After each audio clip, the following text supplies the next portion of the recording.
Minimal oil తో prawns pulao ఎలా చేసుకోవాలో ఈ వీడియో చూడండి. యో గైస్, ఎట్లున్నారు అందరూ? Welcome back to day 2 and 3 of our రీకామ్ సిరీస్. పొద్దున్నే ప్రశాంతంగా వర్క్ వెళ్దామంటే వర్షం తిప్పి కొట్టేసింది. వర్క్ వెళ్ళి 5 నిమిషాల్లోనే తడిసి మోపడైపోయింది. ఇవాళ న్యూ ఇయర్ అయ్యేసరికి భయ్య అసలు బయట ఎవ్వరు లేరు, గుద్దోలు దాయి పడిపోయారు. నిన్న 31st అలా ఇంటికి వచ్చి ప్రాన్స్ పులావ్ వ్లాగ్ అయితే తీసాను. దాంట్లో మొత్తం రెసిపీ పెట్టేస్తాను. ఇవాళ మనది రెస్ట్ డే అవడంతో ప్రశాంతంగా తినేసి పడుకున్నాం. అలా డే 2 అయితే సక్మన్ అయిపోయింది. ఇంకా డే 3 లోకి వెళ్ళిపోతే పొద్దున్నే లేవగానే మనకి వర్క్ లేదు అని పొద్దున అనకూడదు, కానీ ఇంకా మనం లేచినప్పుడే పొద్దుగాల మనకి సందు దొరికితే క్లీనింగ్ స్నానం తప్ప మనకి ఏముండదు. ఇంకా ఫ్రెష్ గా స్నానం చేసి స్కిన్ కేర్ చేసుకుని దేవుడికి మొక్కుకొని బ్రేక్ఫాస్ట్ అయితే చేసుకున్నాను భయ్య. మన బ్రేక్ఫాస్ట్ వచ్చేసి ఎగ్ టోస్ట్.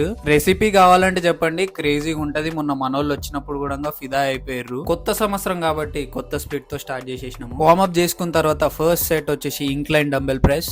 అవి 3 సెట్స్ కొట్టేసిన తర్వాత ఇంక్లైన్ కేబుల్ ప్రెస్ అయితే చేసాము. అలా చెస్ట్ 4 సెట్స్ కంప్లీట్ చేసుకున్న తర్వాత లాట్ పుల్ డౌన్ 3 సెట్స్ చేసాము. Then we move on to shoulder lateral raises for 3 sets. ఇంకా మన స్ప్లిట్ లో ఆర్మ్స్ కూడా ఉన్నాయి, కానీ మొన్న చేసిన 31st రోజు వర్కౌట్ కి సోర్గానే ఉన్నాయి ఇంకా ఆర్మ్స్. ఇంటికి వచ్చేసి స్మూతీ బౌల్ అయితే చేసుకున్నాం భయ్య. ఇది క్రేజీగా వచ్చింది. దాని రెసిపీ కూడా మెల్లగా పెట్టేస్తాను. కొద్దిసేపు డీప్ వర్క్ చేసుకున్న తర్వాత నిన్న చేసుకున్న పులావ్ ఎంజాయ్ చేసి ప్రశాంతంగా పడుకున్నాను గైస్. ఈ రోజు కిందే మళ్ళీ రేపు కలుద్దాం. బాయ్.